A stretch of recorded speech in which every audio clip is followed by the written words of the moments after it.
Clap, clap, mic check, mic check. Today we're going to talk about this guy, the Holga. Let's just open it up. I've been shooting on this guy for, how long have I been shooting on this? Since over 20 years. I got a Bachelor of Fine Arts from this college called BYU. And I received a Bachelor of Fine Arts in photography. And my senior, like my BFA show, was all shot on a Holga. I think everyone should own this camera, whether you're a photographer or not, because it doesn't require any photographic skill, in my opinion. We're going to unbox this. It's not easy to do. It's not easy to do. For what I know, it's made in Korea. It's not made in China. It's got a plastic little lens on it. I believe it's a 65 millimeter lens. Sorry, it's a 60 millimeter lens. I think earlier I said 65. It's a 60. All right. What's all in here? How is this all connected? Oh, just comes off. This camera. Why should everyone own this camera? Because it's only $39.75. That's ridiculous. And it takes incredible photos. And it's not like a disposable. Like you can open it up and keep putting film in over and over and over again. I think the only cool thing about shooting 645 is that when you do shoot it, it's in vertical already. You don't have to, when you shoot a 35, you want to do a vertical, you gotta go like this. So if you want to shoot horizontal, you're gonna have to go like that. There's that. Why would you shoot 645? I don't know. You're a budget film photographer. And you want 16 frames. You want to cram as many photos into this roll of 120 as you can. So that's why you would use it. If you're a normal human being, you'll take that out, put it in a drawer, don't throw it away. It might come in useful, but I'm gonna throw that away. I'm gonna be shooting 6.6. Let's walk you through a couple things. Let's just go basic stuff. So, came with the 645 mask, comes with this neck strap, which I think is absolutely ludicrous. You don't want this. And honestly, why do you have why would you use this? It's so you don't drop it. I don't care if I drop it. It's a plastic toy.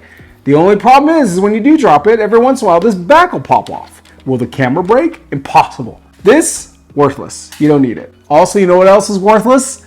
This guy. You're out there with a lens cap and you're click. Oh man, I'm just shooting all day.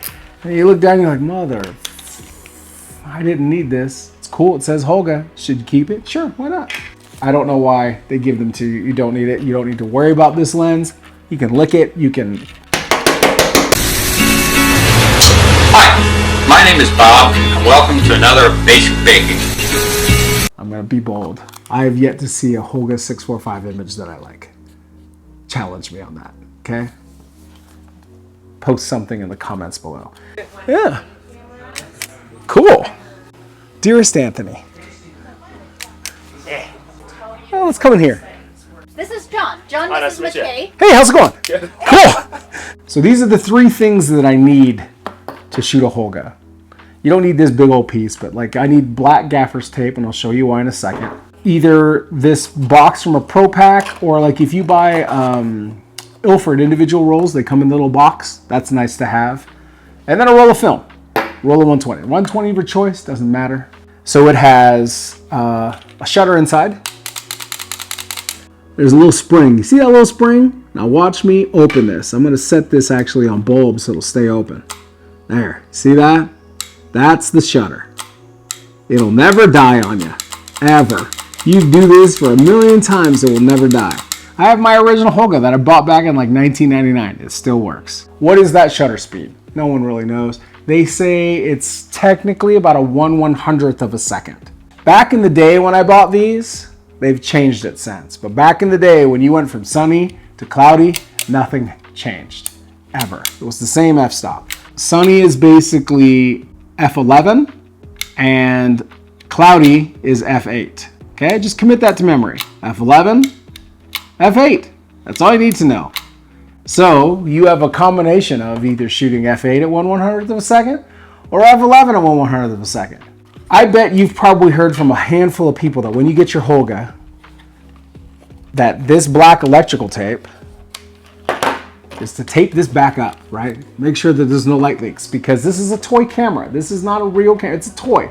It's plastic. If I break it, it's fine. It's $39.75. Am I breathing that into your head? You do not need to tape the back up. The light leaks that happen in this camera, and they happen all the time, never happen from this back. So I want to show you the first trick about a Holga. I'm going to take this mask out, and I'm going to flip it upside down. And when I'm flipping this upside down, now I can see two little black holes right here. Right here. If I take a little strip of tape, preferably black gaffer's tape, whatever kind of tape you got, doesn't matter, right?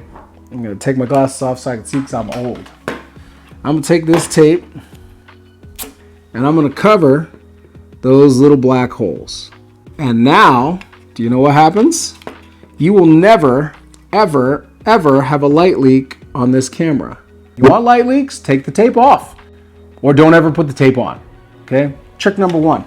Pro tip number 2, before we even get into loading the camera. On the bottom of your camera, you have a B for bitchin' and N for nasty. B is bulb and N is normal. You're gonna go out sometimes and accidentally hit that over to B. You go out there, you know, and it sounds normal. I'm telling you, when you do this, that alone is 1/8 of a second. So you're gonna have really blurry photos or people moving around.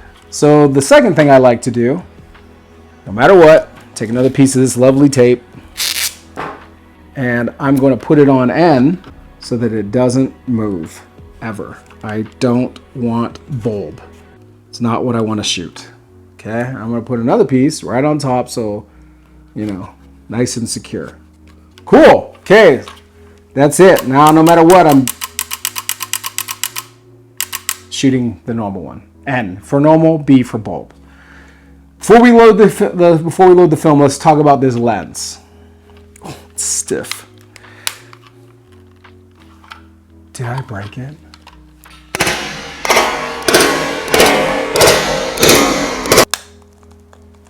There we go. No, it was just stuck. It was stuck. But we have a mountain. We got a group of people. We got 3 people and 1 person. So anything past 3 people, like past a group of people, you're gonna go to the mountain, right? And the focus is pretty spot on. Like 3 people, I just want to be able to go out like this. If there's someone in front of me and you're filling up, like whatever it shows you, like head and shoulders, and then you get like 3 people into the frame like this. And then if there aren't people, then you kind of need to use the like zone focusing. Well, just like you need to know your distances. What's 3 feet? What's 6 feet? What's 18 feet? Anything beyond that, you always just default to the mountain. I might as well show you this. This is a Context TLA 200. It says TTL. You can do manual. Let's just try a shot. I'm putting it on manual. I'm not gonna put it on TTL because this is not gonna meter anything through the lens. And TTL does not mean thank the Lord. It means through the lens. Shout out to Casey and Annie. Take it like this and watch this. There you go. It works with flash. It's fun. Tip number 1. Or no, we're on tip number 3 now. I don't know how far we're into this. I never use this viewfinder. And I just kind of look where I'm shooting. Cool, that's the general area. And I pull it right here and I point it at the thing. Because otherwise, if it's here, it is not shooting what I'm shooting because it's off to my right eye. It's over and to the right. So just bring it. So if you do this, then maybe like bring it to the middle of your face. I just like here, it's fine. Kind of look at what I'm doing, click. This camera, when it comes to you, let's put this back on, has these 2 pieces of foam right here, okay? And that's what they expect your film to stay taut with. I'm gonna tell you, after about 10 rolls, or depending on where you live, how humid your place is, this is gonna start to deteriorate. And one of the days when you open it up, Actually, when you're winding it, it's gonna get real hard. You're like, what? And I just crank. You open it up, and then this roll comes out over on this side, a little fat. You wanna know why? Because this thing ended up in your film. So what I like to do is, I know this is wild, I'm gonna take it out. I don't need it. I can put it over here in the drawer with the lens cap, the 645 mask, and the neck strap. Okay, so now here we go. It's sticky. So, I mean, if you want to be that guy, you're going to be super anal about it. We're going to take another strip. I'm just going to put a strip over this thing so it's not sticky, so it doesn't grab onto any of your film. Not that it will, because it's way deep in there. But whatever. We got the tape here. Why not use it? There. Okay? So, I'm going to take my taking spool, put it on the right-hand side. And then I'm going to take this roll of film and put it in here, in the take-up area. But now it's like all loose, right? Like it can just kind of bounce around. So what I do is take this guy, tear that strip. I'm gonna fold it in half, and then I'm gonna fold it in half again. So I've got like this little thing that I can kind of stick in between here that keeps it taut. I'd actually probably fold this over one more time just to get it the width that I want. Okay, that's gonna stay there. I'm gonna put my thumb over this guy, put it in my take-up spool. Easier said than done. Imagine doing this at night at receptions. I used to do this all the time. What the heck was I thinking? And I'm not gonna advance it any more than this. Just enough that it's on there. Look, see, it's already pulling up the little pieces that I tore out. That's what I don't want. It'll happen in your first roll, it's fine. Okay, so it's loaded. It's not ready to shoot, but it's loaded. And now, I have a 6.6 mask in here, so I want to pull this down to 12. All right, and I'm going to advance this. And just keep going.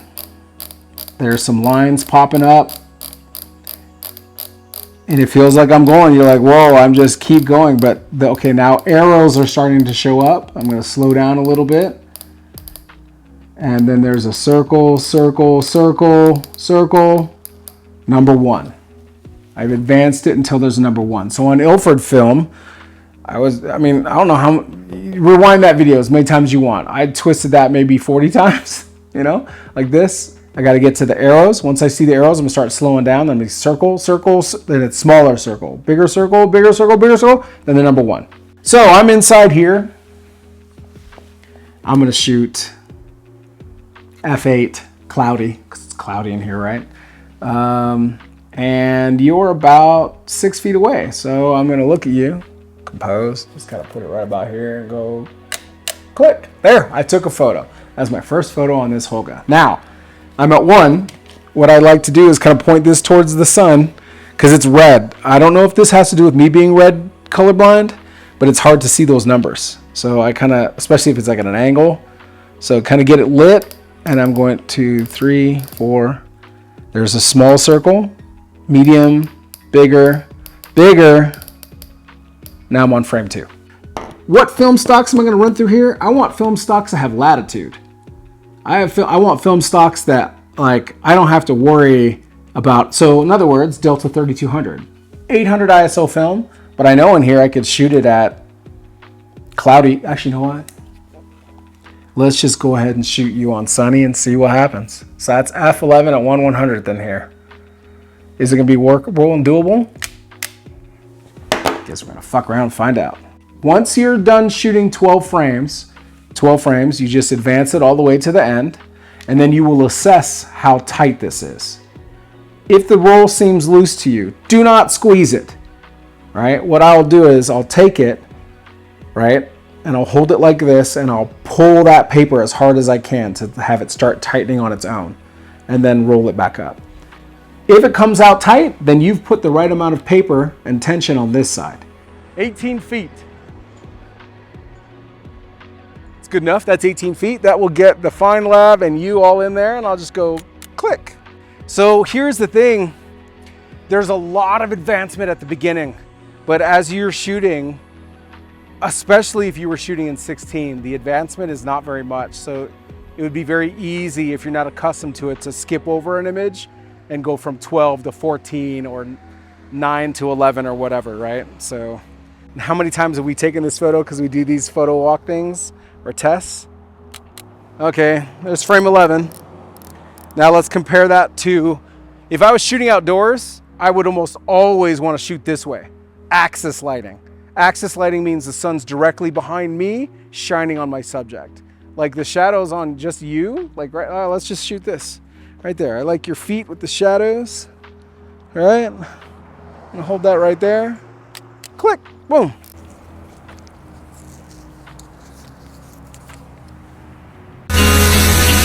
Nothing about this camera is going to be precise, but that's the whole point of it, right? This, you know, a lot of people ask what's the best travel camera.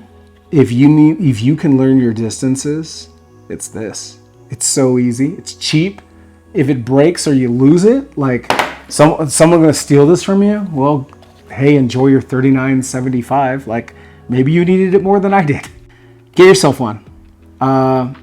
Really easy way to take photos, a very inexpensive way, and I promise you, with one roll, you'll come back with a handful of images. You're like, holy crap, why have I slept on this camera? $39.75 at the Fine Lab.